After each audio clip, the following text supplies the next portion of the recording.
नमस्कार बच्चों, स्वागत है आप सभी का H2 और स्टडी फाउंडेशन का यूट्यूब चैनल में। आज हम लोग देखेंगे कि सिलेबस क्या चीज़ है। देखिए, वो होता है ना कि एक डायरेक्शन चाहिए। इसके लिए हम लोग टीचर के पास जाते हैं, लेकिन टीचर का भी एक डायरेक्शन होता है।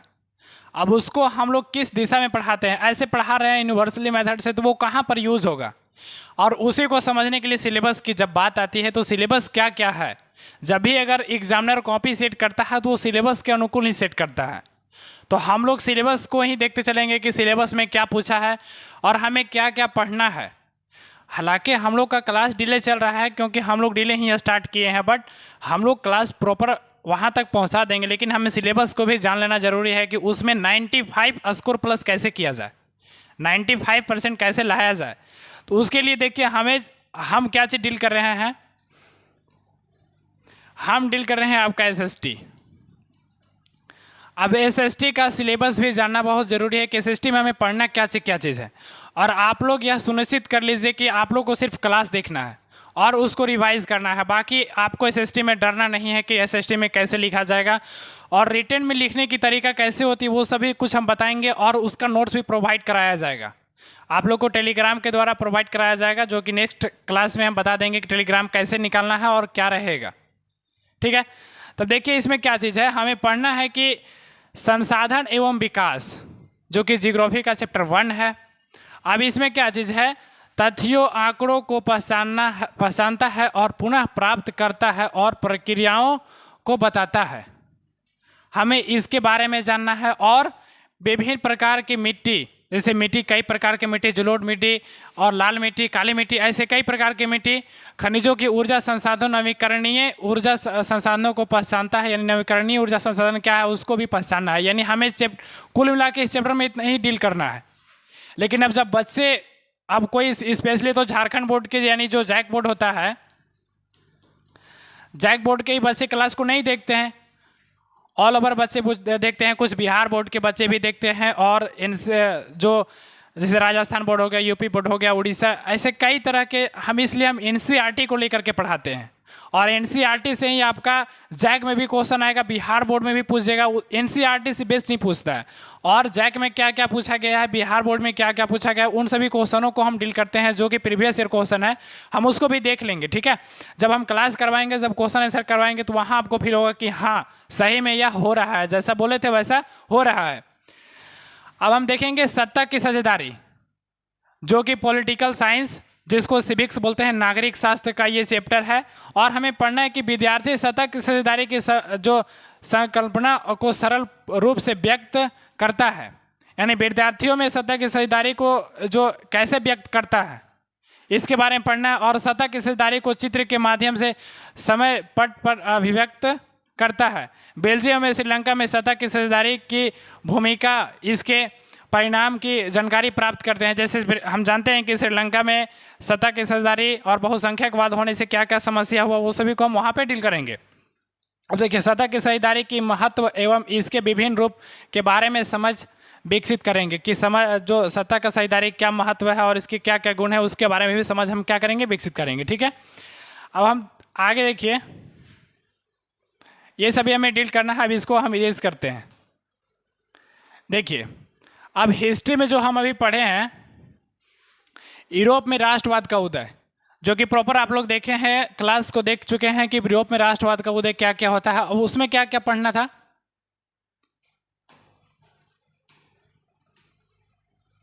यहां से देखिए, क्या है यूरोप में राष्ट्रवाद का उदय, जो हिस्ट्री का चैप्टर नंबर 1 ही था। ठीक है, इसमें क्या है, राष्ट्रवाद की अवधारणा और राष्ट्र की अंतर्निहित विशेषताओं की व्याख्या करता है। जो राष्ट्रवाद की भावना क्या है और इसमें क्या भावनाओं को व्यक्त करता है, उसके बारे में हमें पढ़ना था। और यूरोप में स्वतंत्रता और समानता के विचारों को फैलाने वाले फ्रांसीसी क्रांतिकारी की भूमिका क्या रही।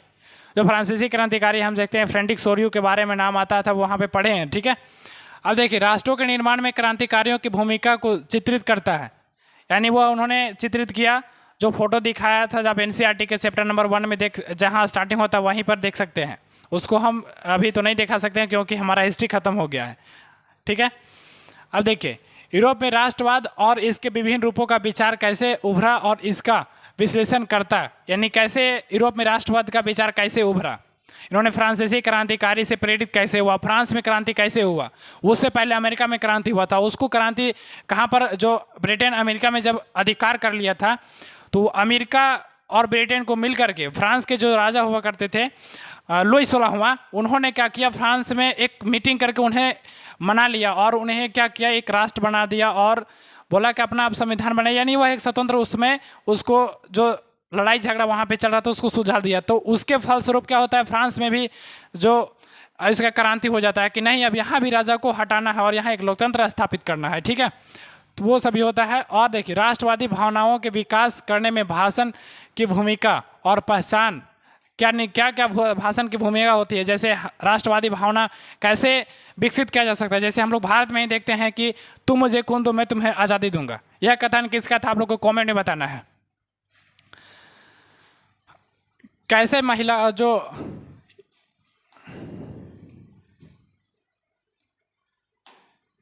यानी कैसे महिलाओं राष्ट्रवाद प्रतिनिधित्व किया, यानी महिलाओं ने राष्ट्रवाद के प्रतिनिधित्व में क्या क्या भूमिका निभाई उसके बारे में हम जानेंगे। और राजतंत्र शासन और लोकतंत्र शासन व्यवस्था में अंतर स्पष्ट करता है, यानी राजतंत्र शासन क्या है और लोकतंत्र शासन व्यवस्था क्या है उसमें अंतर स्पष्ट करना है। इसका भी प्रॉपर नोट्स हम डलवा देंगे टेलीग्राम ग्रुप में, ठीक है। अब देखिए 1815 के बाद यूरोप के नक्शों के दो देखता है, यानी 1815 के बाद यूरोप के नक्शों में क्या क्या परिवर्तन हुआ उसके बारे में पढ़ना है। राजतंत्र शासन लोकतंत्र शासन व्यवस्था में अंतर स्पष्ट करना है, वो तो बता दिए। और अयोग्य शासक होने पर किसी विकसित राज्यों के किस प्रकार पिछड़ जाता है, यानी जब अयोग्य शासक होते हैं तो वहाँ यानी कैसे राष्ट्र पीछे रह जाता है, कैसे बिछड़ जाता है, उसके बारे में भी हमें जानना है। और भारतीय आंदोलनकारियों के माध्यम से भारत में समानता, एकता एवं बंधुता की भावना विकसित हुई, इस व्याख्या मतलब इसकी क्या व्याख्या है उसके बारे में भी हमें पढ़ना है और पढ़ा दिए हैं, ठीक है। समाज में अस्पृश्यता एवं भेदभाव विकसित समाज के लिए अभिशाप क्या क्या हो सकता है, यानी भेदभाव जो विकसित समाज होता है उसका क्या अभिशाप हो जाता है भेदभाव होने से, उन सभी बारे में हमें यहाँ पर इस टॉपिक को डील करना है। और इसका आप लोग को नोट्स हम नहीं प्रोवाइड करवाए हैं लेकिन टेलीग्राम ग्रुप में आप लोग को प्रोवाइड करवा देंगे, ठीक है।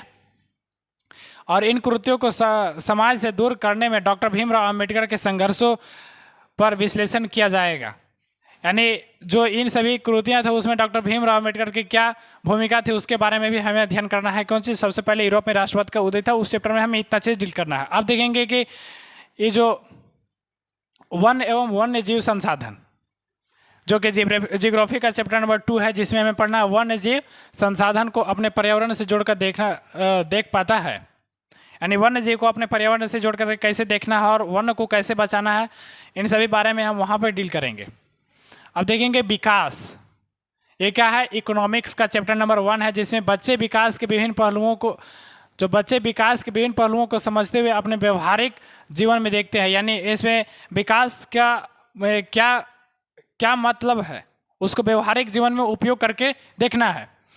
अब राष्ट्रीय आय की व्यापक आर्थिक अवधारणाओं से बच्चे परिचित हैं, बच्चे विकास की जो धारणीयता को समझते हैं, यानी जो विकास क्या चीज़ है इसकी धारणीयता को क्या बच्चे समझते हैं उसको हमें डेवलप कराना है इसमें, ठीक है। अब देखेंगे भारत में राष्ट्रवाद का उदय, जो भारत में राष्ट्रवाद का उदय होता है हिस्ट्री का चैप्टर नंबर 2 है। इसको नहीं देखना है कि 4th वीक में पढ़ना है या 6 डेज में पढ़ना है, इसको नहीं देखना है, ठीक है। अब देखना अंग्रेजी शासन व्यवस्था में भारत में धर्म जाति नाम पर फुट डालो और राज्य करो, यानी जो अंग्रेजी हुकूमत है यहाँ पे क्या किया कि भारत में जो जाति और धर्म में फुट डालो और यहाँ पे राज करो, इन सभी और साहित्य लोक कथाएँ गीत चित्र एवं कैसे जो राष्ट्रीय भावना है साहित्य और गीत कथाओं से कैसे चित्रित किया गया उसके बारे में भी हम पढ़ेंगे इसमें और पढ़ लिए हैं, ठीक है। और इसमें जो भावना को साकार करने में योगदान पर चर्चा की, यानी भावना को साकार करने में क्या क्या योगदान देना पड़ता है उसके बारे में हमें चर्चा करना पड़ेगा। और अंग्रेजी शासन व्यवस्था और लोकतंत्रात्मक शासन व्यवस्था में क्या अंतर है उसके बारे में भी हमें समझना है, ठीक है। अब हम देखेंगे कि इसमें जियोग्राफी का मेरा जो 3rd चैप्टर है उसके बारे में दिया गया है जल संसाधन। कुछ हमें चैप्टर नहीं पढ़ना है, सिलेबस को थोड़ा कम किया गया, जो ओल्ड बुक था उसमें देखिएगा बहुत ज़्यादा चैप्टर है और इसमें कम पढ़ना है, ठीक है। तो क्या करना है, जल संसाधन। अब जल संसाधन में जल संसाधन, जल दुर्लभता, जल संरक्षण एवं जल प्रतिबंध की महत्व को समझते हुए उनका वर्णन करें। यानी जल का क्या महत्व है, जल साधन कैसे हो सकता है और इसका क्या महत्व, उसके बारे में हमें क्या करना है, उसका वर्णन करना है। ठीक है।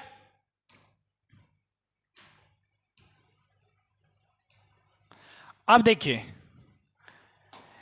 ये मेरा अगले जो पॉलिटी का पार्ट रहेगा वो संघवाद।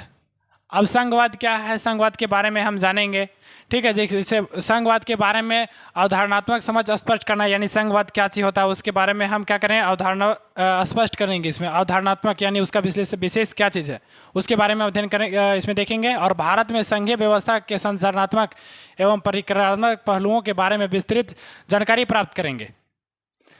सरकार के संघात्मक एवं एकात्मक रूपों के बीच तुलना एवं विरोधाभास की जानकारियां प्राप्त करेंगे। जैसे हमारे यहाँ कुछ ऐसी व्यवस्था है जिसमें संघात्मक व्यवस्था और कुछ ऐसी व्यवस्था भी है जिसमें एकात्मक व्यवस्था है। जैसे अगर देश में अगर हमें आपातकाल घोषित करना, वो राष्ट्रपति का ही अधिकार है, राष्ट्रपति है उसको घोषित कर सकती है।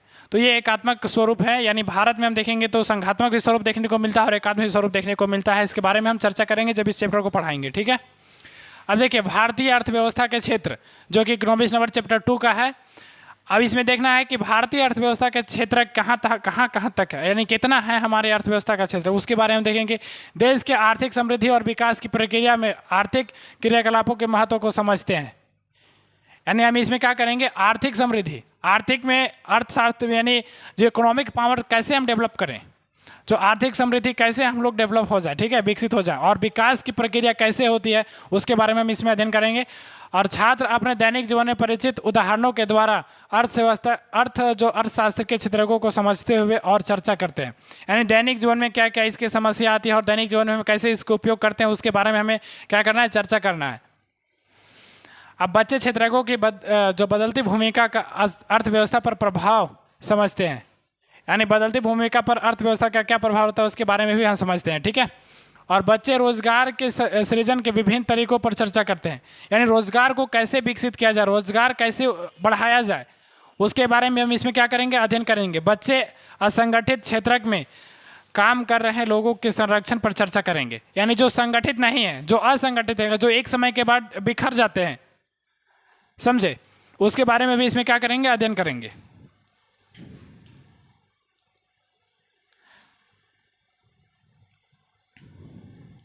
अब देखिए, जो मेरा हिस्ट्री का चैप्टर नंबर 3 है, भूमंडलीयकृत विश्व का बनना। इसमें भूमंडलीयकृत विश्व कैसे बना था उसके बारे में हम इसमें क्या करेंगे, अध्ययन किए हैं। आप लोग वीडियो को देख सकते हैं प्रॉपर। ठीक है। इसमें वैश्वीकरण से विश्व में आर्थिक जो वैश्वीकरण जब हुआ तो विश्व में आर्थिक स्थिति क्या हो गई, तो उसके बारे में हम देखेंगे। और सामाजिक सांस्कृतिक विकास पर व्यापक प्रभाव पड़ा, इन समाज पर क्या प्रभाव पड़ा और संस्कृति पर क्या प्रभाव पड़ा उसके बारे में हम इसमें क्या करेंगे, देखेंगे, अध्ययन करेंगे, जो कि किए हैं, आप लोग देख सकते हैं उसको प्रॉपर वीडियो में। जिस विश्लेषण की मतलब उसमें क्या करेगा, हमें विश्लेषण करेंगे, चर्चा करेंगे उस बारे में। ठीक है। आध्यात्मिक शांति के लिए उत्पीड़न और यात्रापूर्ण जीवन से बचने या व्यापार के लिए दूर दूर तक एक देश से दूसरे देश में यात्रा करते थे यात्री। यानी उस समय क्या होता है, भूमंडलीकृत विश्व में बनने में हम इस चैप्टर को देखेंगे कि एक जो व्यापारी है एक देश से दूसरे देश में जाते थे। ठीक है। ये जानकारी प्राप्त करेंगे। और औपनिवेशिक व्यापारी रास्ते जो इस्लाम है, ईसाई है और बौद्ध धर्म के रास्ताएं कैसी कैसी, जैसे हम सिल्क रूट के माध्यम से देखते हैं कि जो बौद्ध धर्म फैला हुआ था और उसी से कहा यूरोप के बाजार होता था, व्यापार होता था, कई देशों में फैलाई गई, इसकी जानकारी प्राप्त करते हैं। यानी इसको कई देशों में फैलाया गया था, उसके बारे में हम इसमें जानकारी प्राप्त किए हैं। और वैश्वीकरण से पूरे विश्व में कृषि, व्यापक उद्योग एवं मजदूरों पर क्या अधिक महत्व पड़ता है, प्रभाव पड़ा, इसकी व्याख्या किया जाएगा, व्याख्या करना है इसमें। अब देखेंगे प्रथम विश्व युद्ध में अमेरिका और भारतीय अर्थव्यवस्था पर आर्थिक महामंदी कैसे पड़ता है। जब प्रथम विश्व युद्ध आया तो अमेरिका कैसे बूम किया और जो भारतीय अर्थव्यवस्था में कैसे महामारी का भी रूप ले लिया यहाँ पर, उसके बारे में हम लोग देखेंगे। ठीक है।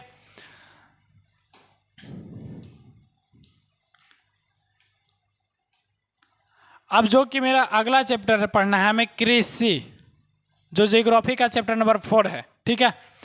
इसे मानव के मानचित्र पर भारत के मानचित्र पर हमें भारत का मानचित्र निकालना, मैप निकालना है। उसमें चावल, गेहूं, चाय, कॉफ़ी, रबड़ और उत्पादक किए जाने वाले क्षेत्र को एवं आवश्यक भौगोलिक दशाओं पर जनक यानी क्या कि जानकारी प्राप्त करना है। ठीक है, कि जैसे चावल कहाँ पर उगेगा, गेहूँ कहाँ उगेगा, चाय कहाँ पर, कॉफ़ी कहाँ पर, रबड़ कहाँ पर, इसका उत्पादन किया जाने वाला क्या क्या भूमिका है, इसकी क्या क्या इसको चाहिए, कैसे इसे उगाया जाएगा, उसके बारे में भी हमें इसमें चर्चा करना है हमें। ठीक है,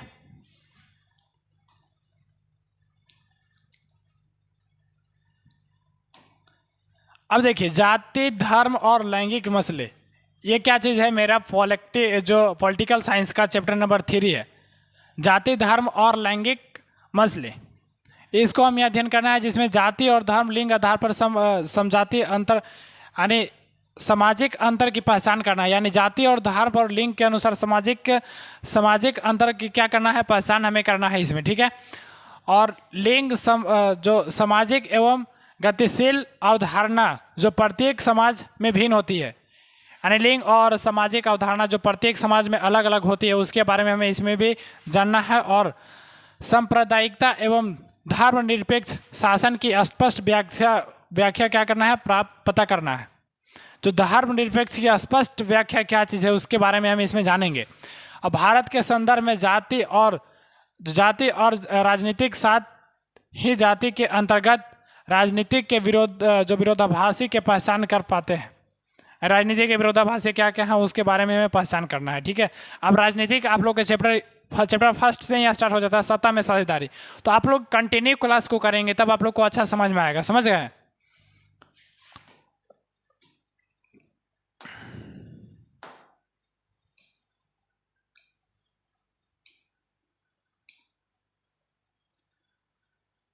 अब देखिए इसमें औद्योगिकरण का युग, जिसको हम लोग हिस्ट्री के चैप्टर नंबर 4 में पढ़ लिए हैं।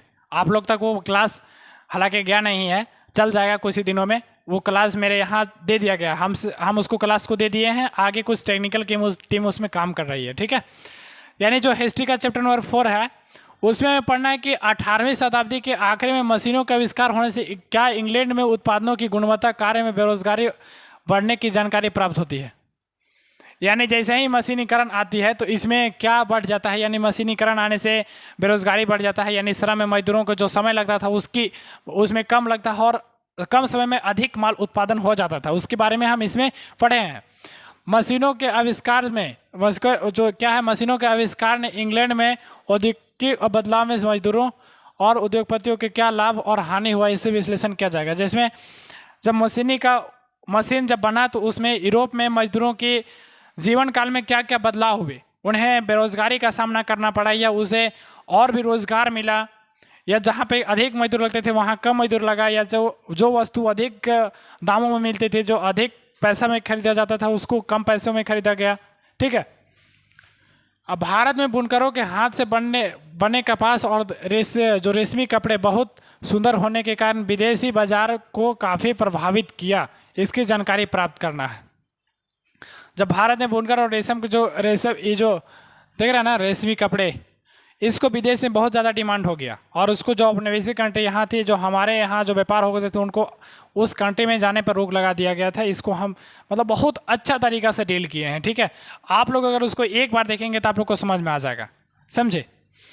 अब मशीनों के आविष्कारों ने गाँवों में बेरोजगारी और शहरों में रोजगार के अवसर खोल दिया, इसकी व्याख्या करना है। जब मशीनों का आविष्कार होता है तो गाँव में बेरोजगारी कैसे बढ़ जाती है और शहरों में इसका रोजगार कैसे खुल जाता है, उसके बारे में भी हमें इसमें व्याख्या करना है। और प्रथम विश्व युद्ध में भारत के कारखानों और भारतीय लघु उद्योग में जो भारी उत्पाद चढ़ाव एवं लाभ हानि पर विश्लेषण किया जाएगा। प्रथम विश्व युद्ध हुआ तो भारत और जापान के बारे में हम देखते हैं कि यहाँ औद्योगिकरण स्टार्ट हो जाता है। और पहले जैसा क्या होता है, इसमें औपनिवेशिक कंट्री जो कि ब्रिटेन यहाँ पे राज करता था, यहाँ पे उसको थोड़ा सा पकड़ बनाना कठिन होने लगा। ठीक है, भारत में स्थापित कारखानों से भारतीय गाँवों में जो स्थिति में बड़े बदलाव हुए, इसकी जानकारी प्राप्त हुई। जब भारत में स्थापित कारखानों में भारतीय गांवों की स्थिति में बड़े बदलाव हुआ, इसके बारे में हमें जानकारी प्राप्त करना है। ठीक है,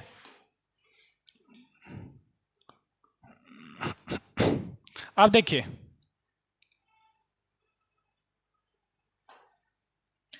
ये मेरा है क्या चीज़, इकोनॉमिक्स का चैप्टर नंबर 3 है। ठीक है, जिसे मुद्रा और शाखा अब आप थोड़ा सा गौर कर रहे होंगे कि ज़्यादा जो डिमांड हो रहा था पहले वह किस चीज़ का हो रहा था, तो सबसे ज़्यादा हिस्ट्री का डिमांड हुआ है जो कि पहले हमें पढ़ना है। इसके बाद अगर देखेंगे तो पॉलिटी का डिमांड हुआ, इसके बाद जियोग्राफी का हुआ है, इसके बाद किसका हुआ है, जैसे हिस्ट्री देखेंगे, इसके बाद पॉलिटिकल साइंस देखेंगे, इसके बाद इसका होता है जियोग्राफी का, इसके बाद इकोनॉमिक्स का होता है। समझ रहे हैं? तो सिमिलरली हम भी इसी प्रकार चल रहे हैं कि पहले आपका हिस्ट्री खत्म कर दिए, अब मेरा जो चलेगा पॉलिटिकल साइंस चलेगा, इसके बाद हम जियोग्राफी में इंटर करेंगे और इसके बाद इकोनॉमिक्स में भी इंटर करेंगे, और इसी तरह स्लोली क्लास क्या हो जाएगा, समाप्त हो जाएगा। और आप लोग को पता चलेगा कि 95% आ रहा है, जो कि आप लोग को बताना भी है। कितना लोग तो मिठाई उठाई खिलाने के चलते बताते भी नहीं है। ठीक है, अब क्या है ना कि हमें देखना है क्या चीज़, मुद्रण और इसका देखना है साख, यानी मुद्रा और साख के बारे में हम पढ़ना है, जो कि इकोनॉमिक्स चैप्टर नंबर 3 का है। ठीक है, मुद्रा की जो उत्पत्ति एवं मुद्रा के आधुनिक रूप के महत्व को समझाना है, यानी मुद्रा की उत्पत्ति कैसे होती है, कहाँ कहाँ होती है, और इसका आधुनिक उपयोग क्या चीज़ है, उसका महत्व समझाना है। अगर मुद्रा न है तो उसका महत्व क्या क्या हो सकता है, उसके बारे में हमें समझना है। अब बैंकों की कार्यप्रणाली के साथ साथ व्यवहारिक और रिजर्व बैंक आरबीआई में क्या अंतर होता है। जैसे हम लोग जानते हैं कि आरबीआई सभी बैंकों का पिताजी हैं, और किसी भी बैंकों का अगर कोई दिक्कत होता है तो आरबीआई के खड्डे जो दरवाजा ठोठोकाते हैं, पिताजी खोलिए। ठीक है, तो इस प्रकार से आरबीआई के पास यह बैंकर जाते हैं बैंक। ठीक है, अब बच्चे जांच और अनुसंधान की भावना विकसित कर पाते हैं, यानी बच्चे इसमें जांच और अनुसंधान की भावना कैसे विकसित करेंगे, हम लोगों का काम है उसको विकसित करवाना। समझे? और आप लोग, हम जान रहे हैं कि आप लोग विकसित करेंगे। आर्थिक गतिविधि में ऋण की आवश्यकता व प्रभाव को कैसे जानते हैं, आर्थिक गतिविधि उसमें ऋण कैसे लेते हैं, कर्ज और उसके प्रभाव को जानते हैं। गरीबों के लिए स्वयं सहायता समूहों और संगठनों में मूल विचारों को जान पाते हैं। अब देखेंगे हम कि जो मेरा ये पॉलिटी का जो चैप्टर नंबर 4 है, राजनीतिक दल, ये मेरा चैप्टर नंबर 4 है। ठीक है, इसमें देखेंगे कि राजनीतिक दल के गठन एवं कार्य की व्यवस्था का पता चलता है। जैसे राजनीतिक दल का गठन कैसे होता है, जिसमें हम पढ़ेंगे कि 6% से जिसका बहुमत ज़्यादा आ जाता है तो वह एक राष्ट्रीय दल में शामिल हो जाता है। समझे? अब इसमें हम देखेंगे कि खनिज तथा क्या चीज़ है, जियोग्राफी का चैप्टर नंबर 5 है, जिसमें हम देखेंगे खनिज तथा ऊर्जा संसाधन। अब इसमें देखेंगे भारत के मानचित्र पर कोयला, भारत के जो मानचित्र हैं कोयला, अयस्क एवं पेट्रोलियम उत्पादन एवं कार्यों के क्षेत्र पर क्या क्षेत्रों को पता लगाना है कि कहाँ पे कोयला का उत्पादन हो रहा है, कहाँ पे अयस्क का उत्पादन हो रहा है, और कहाँ पर पेट्रोलियम का उत्पादन हो रहा है। इसी प्रकार मेरा जियोग्राफी का जो चैप्टर नंबर 6 है,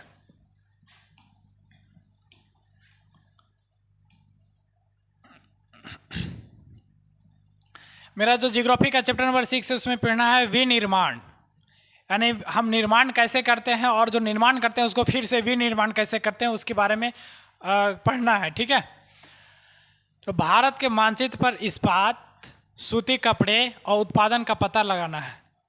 जो भारत के मानचित्र है उसमें देखना है कि इस्पात और सूती कपड़ा, इसका हमें क्या करना है, पता लगाना है। ठीक है, ये हमें चैप्टर में पढ़ना है बेसिकली। समझे? यानी हम आप लोग को इसलिए यह सभी चीज़ों का चर्चा कर रहे हैं कि आप लोग को जब यदि आप अगर झारखंड बोर्ड से दे रहे हैं एग्जाम, तो आपको मैन यही फोकस में, यही चैप्टर में फोकस करना है, यही टॉपिक में फोकस करना है। बिकॉज अगर जब भी क्वेश्चन पूछा जाएगा तो आप लोग को यहीं से देखने को मिलेगा। या हो सकता है MCQ क्वेश्चन रहे, या 1 नंबर का क्वेश्चन रहे, या 2 नंबर का क्वेश्चन रहे, या 3 नंबर का क्वेश्चन रहे, या 5 नंबर का क्वेश्चन रहे, आपको जब भी देखने को मिलेगा वो यही टॉपिक, इन्हीं सभी टॉपिक से देखने को मिलेगा। समझे? अब इसमें हम देखते हैं कि इकोनॉमिक्स का चैप्टर नंबर 4 है, जिसमें वैश्वीकरण और भारतीय अर्थव्यवस्था क्या पढ़ना है, वैश्वीकरण पढ़ना है, यानी विश्व पर और भारतीय अर्थव्यवस्था का क्या है उसके बारे में हम पढ़ेंगे। बच्चे बाजार के व्यवहार का क्या करना है, अवलोकन करना है। बाजार और व्यवहार, जो बाजार के जो व्यवहार है उसका क्या करना है, अवलोकन करना है। और बच्चे वैश्वीकरण के विभिन्न आयामों को समझते हैं, कैसे विश्व में आय कैसे बढ़ेंगे, और क्या क्या उसका गुण है उसके बारे में हम समझेंगे, और वैश्वीकरण की प्रक्रिया में बहुराष्ट्रीय कंपनियों की भूमिका को समझते हैं। समझे? जो वैश्वीकरण होता है उसमें बहुराष्ट्रीय कंपनियों की क्या भूमिका होती है उसके बारे में भी हम समझेंगे। अब बच्चे विश्व व्यापार संगठन की कार्यप्रणाली समझेंगे। जो बच्चे विश्व व्यापार की संगठन और कैसे कैसे क्या क्या कार्यप्रणाली है उसके बारे में भी हम समझेंगे। और बच्चे खुली अर्थव्यवस्था की चुनौतियों को समझते हैं। इसमें खुली अर्थव्यवस्था क्या होती है, बंद अर्थव्यवस्था क्या है और उसकी क्या क्या चुनौती हैं उसके बारे में। अब एक चीज़ हम आपको बता देते हैं कि कोई भी अर्थव्यवस्था पूरी तरह बंद अर्थव्यवस्था नहीं हो सकती है। समझे? जैसे लोग कहते हैं कि कोरिया का जो अर्थव्यवस्था है वो बंद अर्थव्यवस्था है, आप वहां पर किसी भी मजदूर का फोटो नहीं ले सकते हैं, यानी कोई भी गरीब लोगों का फोटो नहीं ले सकते हैं।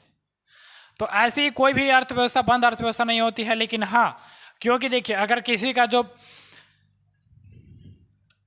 50% हो रहा है, ठीक है, 50% व्यापार करना चाहिए, तो इसको हम बोल सकते हैं खुली अर्थव्यवस्था। लेकिन अगर इसको 50% की जगह में 1% या तो 2% हो रहा है तो इसको हम क्या कहेंगे? यानी हमें ऐसा लगेगा कि जैसा कि बंद अर्थव्यवस्था है, ठीक है। तो इसीलिए हम बोलते हैं बंद अर्थव्यवस्था। लेकिन कंप्लीटली कोई भी अर्थव्यवस्था बंद अर्थव्यवस्था नहीं होता है। इसको जब हम इस बारे में पढ़ेंगे तब हमको बताएंगे वहां पर, ठीक है।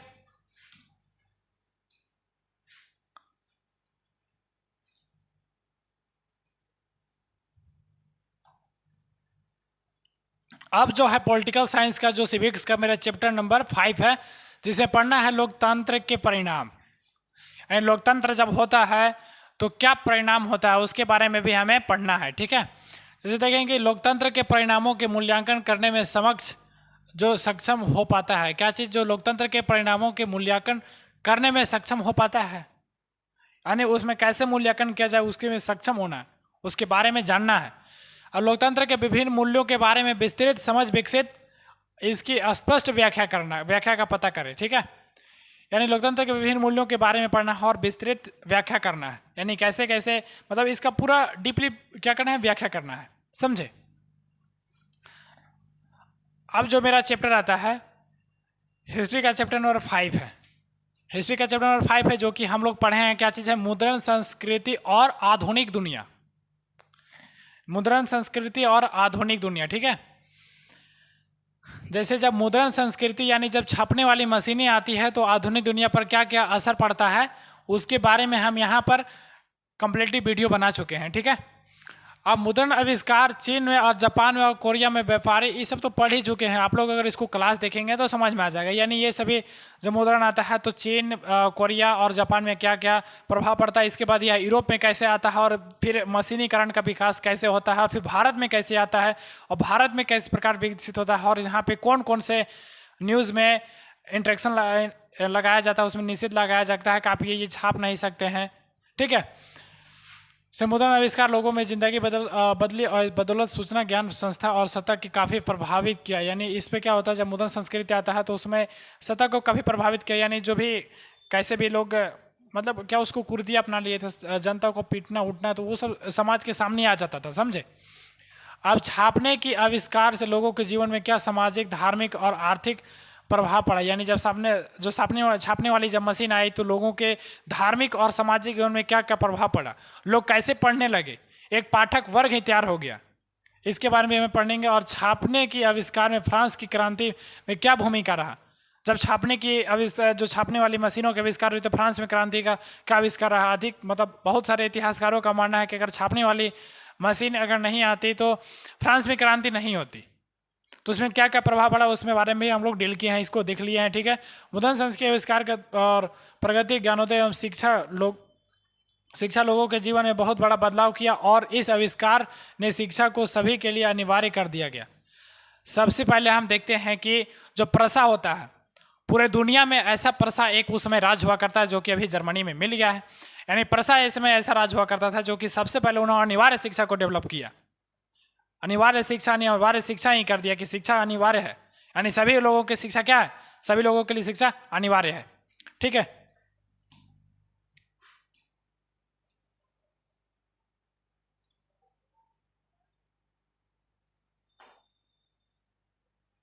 अब हम देखेंगे कुछ ज्योग्राफी, जो चैप्टर नंबर 7 है, ठीक है। 7 में आपको देखने को मिलेगा, जो कि राष्ट्रीय अर्थव्यवस्था की जीवन रेखा। जो राष्ट्रीय अर्थव्यवस्था की जीवन रेखा क्या है उसके बारे में हम लोग पढ़ेंगे। अब संचार एवं व्यापार का अर्थव्यवस्था और योगदान, जो योगदान का वर्णन करना है, यानी हमें कुल मिला के यही पढ़ना है। संचार व्यवस्था का अर्थव्यवस्था में क्या योगदान होता है उसके बारे में हमें क्या करना है, वर्णन करना है, समझे। अब जो कि मेरा है इकोनॉमिक्स का चैप्टर नंबर 5 में आपको ये चैप्टर देखने को मिलेगा, जो कि उपभोक्ता अधिकार, यानी कंज्यूमर का क्या क्या अधिकार होता है। तो बच्चे उपभोक्ता के रूप में अपनी भूमिका को महत्व समझे, यानी हम लोग उपभोक्ता के रूप में जो बच्चे को समझना है वो क्या महत्व है उसका उपभोक्ता के रूप में, उसका बारे में हमें इसमें क्या करना है, भूमिका, उसकी क्या भूमिका है और उसका महत्व हमें समझना है, ठीक है। बच्चे उपभोक्ता सुरक्षा अधिनियम के महत्व को समझते हैं। बच्चे समझदार उपभोक्ता के रूप में जागरूक होते हैं और बच्चे सूचना के अधिकतर कानून जानते हैं। और बच्चे जो होते हैं, हमें कुल मिला करके बच्चों को ही सिखाना है, समझे। वस्तुओं की गुणवत्ता को प्रमाणित करने वाले जो प्रमाणिक चिन्हों को जाने, यानी हम इसमें प्रमाणिक चिन्ह क्या क्या होते हैं उसके बारे में हमें जानना है।